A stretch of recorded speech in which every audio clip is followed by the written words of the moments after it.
Hello, everyone. Welcome to another debriefing session of e-GMAT. And today we'll be sharing with you another success story. And today we have with us Jagdish, who has scored a phenomenal 740 with a Q50 and a V39. So a very big congratulations to you, Jagdish. And like very cliche question, but how are you feeling after getting done with the GMAT? Thank you, Akash. Well, I'm very honest. I'm very elated to have got such a nice score. I'm happy to be done with the GMAT, Mhm. but at the same time, I'd like to thank you people at e-GMAT for helping me get such a nice score. No worries. It was all your effort in the end. And so basically, our viewers would also love to know a little bit about yourself. So tell us about your background, what you have been doing. So tell us about that. So I'm born, brought up in Odisha itself. I have Mhm. done my schooling and college in Odisha. So I completed my college in 2021, and then I got a job in manufacturing industry. So I've been working at that for since 1 year. And within that time only, the last week I gave the GMAT. Okay. So you did your bachelor's in the engineering, right? Yeah, I did my bachelor's in electrical engineering. Electrical engineering. Perfect, perfect. So, I know, like, as an engineer, you must have thought about the MBA as well. So, when did that first thought of the MBA came into your mind? And when did you actually thought that now it's the correct time to prepare for the GMAT exam? So basically, as an engineer, I had two options. Either you, pardon me, either you go for a master's or you go for an MBA. But I find myself that, okay, I was kind of tilting towards the management side of things. So I Right, was chose, okay, MBA is the right thing to do. Now I had two options, either to go for a CAT or a GMAT. So I was right, like, okay, what is the thing that calls to me more? And I found that GMAT is something that opens a whole new world for me. You can either go for Indian colleges, go for foreign colleges. So it's like, okay, that is something that calls to me. So I'll go for that only. So I've been right, preparing for GMAT, say for 2 years, okay, on and off. right. So you're saying that at the time of pandemic, so in the year of 2020, you got a thought of let's prepare for the GMAT, right? Yes, yes, yes. Okay, perfect. So, so you got a thought about the GMAT in 2020, right? But you Right. actually joined us in the month of February this year, 2022. So, Yes. what were you preparing from that first thought till the time you actually came to us in the month of February? So basically, I mean, I had colleges, I had my responsibilities of colleges. I was in the clubs and all the things were happening then. Right. Even I had my projects, the major projects and the minor projects. So I was Hmm. way more into that. Even though I had a thought, I had it in the back of my head. I was like, okay, I will prepare for this. It's not that I started preparing. So I Right. started preparing by, you could say, by the end of 2021. So then Hmm. it was that, okay, I'll start preparing. Okay, I'll do this, I'll do that. I gave a diagnostic. I got a 670 on my diagnostic. So I was Okay. like, okay, I can do it. I was like, okay, 670. I was targeting a 700, 720, 30. Okay, I can do it. So I'll just, what I needed to do is, okay, I'll just go on and practice a bunch of questions. The mindset a lot of people have. Right. But then I saw, okay, I failed miserably, like 670, 650. I was within that range. So I Right. was like, okay, I need something more. So what I did was I went to GMAT Club. I saw their videos, what they were posting every day. I got to Right. know different people teaching. I then found some free resources from the internet. I Right. used them. So with that, okay, I was able to improve my score to 710s, 700, 710. That was the fluctuation then. Right. But what I noticed was after some time, my score plateaued. I was unable to go higher than 710, 720s, no matter how many questions I practiced. So that was then I was, okay, I got it. No, there's something wrong. If Mhm. that continues, I will not be able to go to a 710. Then I was like, Right. okay, I'll have to go for something else. Right. So as I was telling you, I attended e-GMAT sessions, even Right. those that come in GMAT club. Hmm. And there was something about the approaches of Rajat and Payal ma'am. And it was very fascinating, okay, because they were telling me something that was not, I mean, inherent in me. They were telling me to think about in an exam that is completely based on time. Right. Okay, why are they saying, what is this? Then even I saw a lot of success stories coming out of e-GMAT. I was like, okay, there are a lot of people succeeding, there must be something. So it's like, Right. okay, let's go for that. So therefore, I decided in February, okay, I'll go for it. Let's do it. That was for me. Right. So before coming to us, you actually attended all of those webinars on the GMAT Club and those weekend Yes, yes, webinars, right? And yes, from yes. there, you actually decided, okay, fine, let's start with this because this is something, some other approach that no one else is talking about, Yeah, yeah. understanding the meaning, That basically. Yes, that was something. That was something that really made some sense for me, because it showed me, okay, this can be the other thing, because I had Mhm. exhausted all other ways by myself. So when I had a choice, I was like, okay, these people are talking something different. But again, this talk was backed by a lot of other success stories. Like people are coming and saying these approaches are working.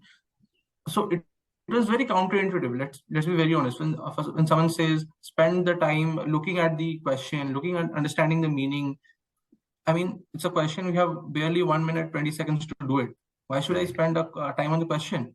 It's extremely counterintuitive. So it's like, okay, these people, they must be onto something. So I decided to take the jump, go for e-GMAT. Right, right, right. So, as we said earlier, that you joined us in the month of February this year, right? Yes, yes, And we enrolled you into our last mile program in the month of October last week this year, yes, right? yes, And so it was around 8 months, okay, by the time you were yes. using the portal and using it all by yourself. So tell us Yeah. about the first 8 months, okay, after joining e-GMAT. Like, what was your approach and what were you doing on the portal? So the first 2 3 months were like skepticism. It's like, Right. okay, it's giving me something. I went through the modules. I went through the modules. I like, this is this is that. Quant modules. Okay, I knew some of it. I did not know some of it. The approaches were again different. So I was in middle of should I go for that approach or is my approach better? So in my approach, what used to happen generally was I used to solve it in 20 30 seconds, and not 30 seconds. Okay, say half a minute, 40 50 Yeah. seconds at max. But in the e-GMAT approach, it took me a 1 minute, 1 minute 30 seconds. So I was like, is it beneficial? Should I do it? Should I not? Right. Again, in the verbal, same thing. I used to do it in 30 40 seconds, but my accuracy was not there. But when I used Right. to take your, like, I mean, the general institution we have as students is we always go for timed tests. I mean, in the beginning also we also think, Right. okay, we'll do it in this time, it will be better.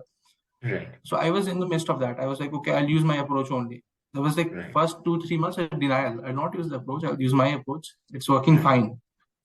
But then I went to the program. As I went to the program, as I went to the quizzes, I saw that my accuracy was not improving. I was Right. like, what is the use of a program if I've taken it? I have trusted their approach. Why am I not using it? Right. So then after 3 to 4 months, I was like, okay, I'll redo everything. So I based on Mhm. going to the basic of the basic things. I went there, I did the quizzes, I did the post section quizzes, just by the approach you mentioned. Agreed, Right. there were times when I could not finish it. I could not finish Right. it in time, but I ensured that I used the approach told by you. Right. That was the difference. That was what I did for the first 8 months. Right. Right. See, that is actually what students do not understand that Yeah, yeah. number substitution in quant or process of Hmm. elimination in verbal, okay, that might help you in like 40 to 50% of the questions or even lesser than that, but not in during the Exactly. entire exam and not in the harder Perfect. level questions at all. Very well said, So Akash. that's why the process is very, very important actually. And I can totally understand when you start a process, you feel that, okay, fine, it's not working. I'm taking actually extra time, I'm taking double the time what I used to do. So let's go back to the previous process. But No, what I believe was, as I had got the 710 or a 670, I had a feeling, okay, my process is good. It's yeah, not that bad as people say. I had yeah, reinforced my process with the 710, 720s. But it right. took me time to realize, okay, if I have to go to a 740 or 750, Yeah, I cannot go with that process. It is helping me in some, it is yes, failing me in others. So I right, need a standardized process I could apply to each and every question. So that right, is what is given me by e-GMAT. The right, process of the meaning approach was perfect. right. Perfect. And then after that, you joined our last mile program, and within 35 days, you gave the exam and scored a 740. So, how would you like describe the approach or the contrast between in your approaches in the first 8 months versus the last 35 days, actually, where it was more of a hyper specific plans for you, actually. So the LM program was all about reflection, like what I had done, what mistakes I had made. So as I was telling you, first 2 to 3 months I did not apply the process. Then I sort of went into the process, started following it to the T. Then at the end, like say 2 months back, I was like clear. Okay, I got the process. My time was improving slightly. And in the LM, it was completely about target specific. You're not going to see here and there. It is completely narrow focus. This is the topic. This is the area you are faltering in. Go practice that. So I again followed it. Okay, this is that. It's complete belief. Okay, it will help me. It has helped me thus far. It will help me more. So I was like, okay, I'll do this. I'll do that. I used your approaches and I saw my times getting better. Even with practice, my times are improving like very well. I was like, okay, I could get my accuracy and my timing was improving. So I was like, okay, this is enough for me. I'll trust them and go for it. Right. So, as far as I remember, we started off with all the improvement plans in every subsection one at a time. I asked you to target only your weaker areas by the time, also working on all your stronger areas as well. So I remember that you were always, I always remember, I remember that you were always good at quant. Okay, you were always around that Q50, Q51 level. So it was all about maintaining those abilities by the time we are improving our approaches in the verbal segment. Yes. Right. Yes. So what I would like to take this opportunity actually to show our viewers that what you actually did on our platform and to show your phenomenal stats, because to get a 740, you should be consistent with your quizzes. You should be consistent on your portal, should utilize the question banks and everything. So let's just see your statistics from the e-GMAT portal and how it predicted your success. So just a second.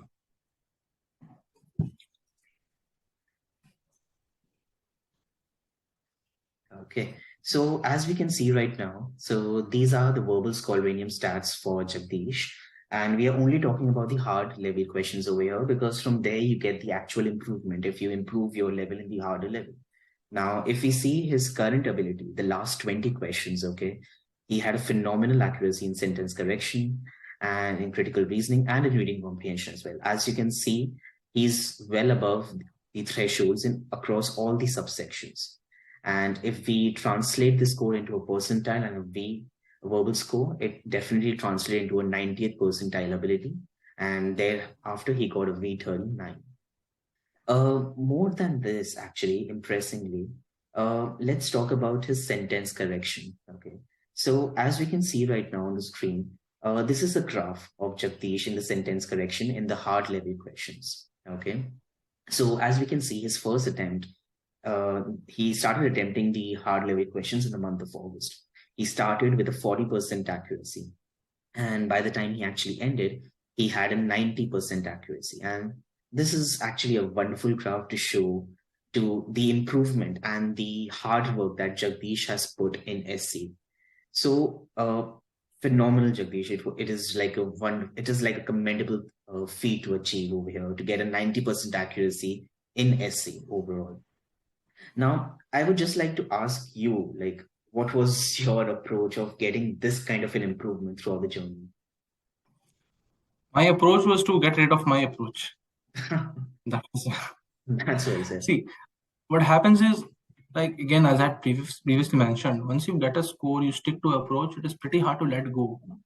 But sometimes it is the wisest decision to let go of things because they are the ones pulling you down. I mean, they might show success in some, but they will not help you in the long run. So for example, I'll give you in SC, it was meaning-based approach. As I've already mentioned, it was very counterintuitive to me. And it took me time to like streamline with that process. So, but once I said like, okay, I will go for it. I will go for your approach. My times started improving and even my accuracy. It was not like, okay, why am I stuck between these two options only? What is the correct one? I mean, in SC, regularly that used to happen. Okay, you're stuck in two options, you have eliminated all the else, but you're stuck between two and you choose the wrong option, you go forward. But if you have understood the meaning, you know what the sentence is trying to convey. So once I used that approach, I got to know, okay, what is the GMAT really testing? Once you know what GMAT is testing, you know what is the right approach to do it. And I Yes. believe meaning is what they were testing. And once I got to know, okay, this is the approach, I followed it. And then, okay, the progression is in front of yourself. That's it. Well said. Definitely, it was a commendable effort from your end to show this kind of an improvement, right from 40% accuracy till 90% accuracy in the end. So, well done, Jagdish. Definitely. Thank you. Now, Thank you. let's talk about your mocks. Okay. So, just wanted to ask you your approach toward a mock after you have actually ended a mock.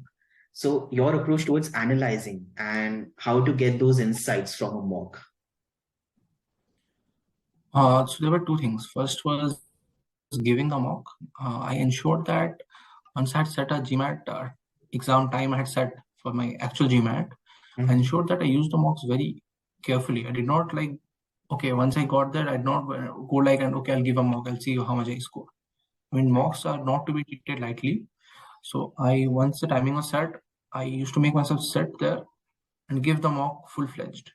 Okay, I'll not move, I'll not go to the washroom before it is the time or anything. Everything was off. Then I sat in front of the computer in the time I was going to give the exam, and I gave the mocks. Right. Once I was done with the mocks, what I used to do was, personally for me, I used to sit, I used to give the mocks again, because I need to check, did I guess on some question, what happened, what did not.